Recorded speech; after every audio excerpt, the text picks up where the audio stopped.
প্রিয় দর্শক, আমরা দেখতে পাচ্ছি একটা বিষয় নিয়ে আবার নতুন করে একটা বিতর্ক শুরু হয়েছে।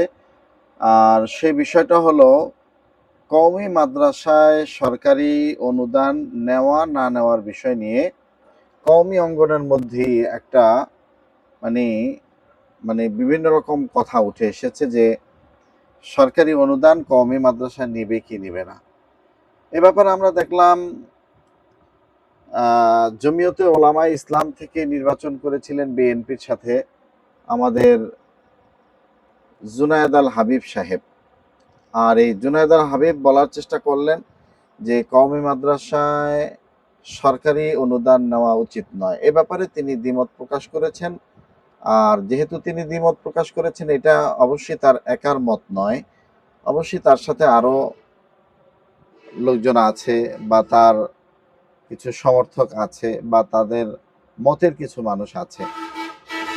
কিন্তু আমাদের কাছে অবাক লাগে এই বিষয়টা যে এই জুনায়েদ আল হাবিব কয়েকদিন আগে সরকারের দলের থেকে নির্বাচন করলেন, অর্থাৎ তিনি সরকারের একজন সরকার দলের একজন প্রতিনিধি হইতে চাইলেন, চেষ্টাও করেছেন, নিজেদের ইমান আমল জলাঞ্জলি দিয়ে অনেক কাজ করেছেন, যেগুলো নিয়ে আমরা অনেক কথা বলেছিলাম।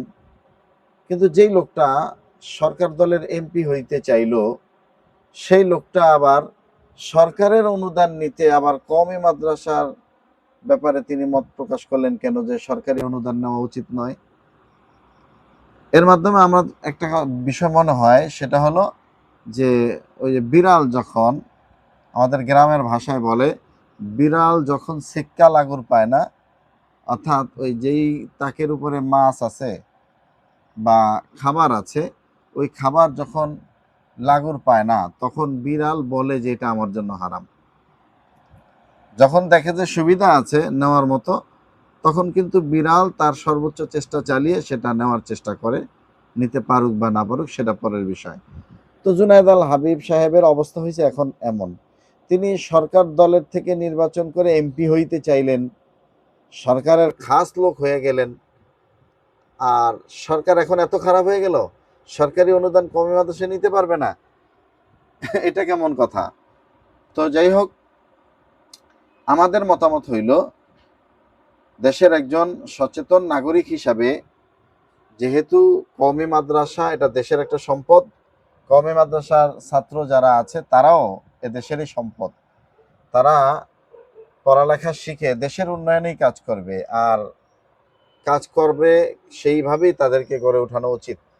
আর সরকারি যে অনুদান, এই সরকারি অনুদান আমি মনে করি অবশ্যই কওমি মাদ্রাসা এটা প্রাপ্য।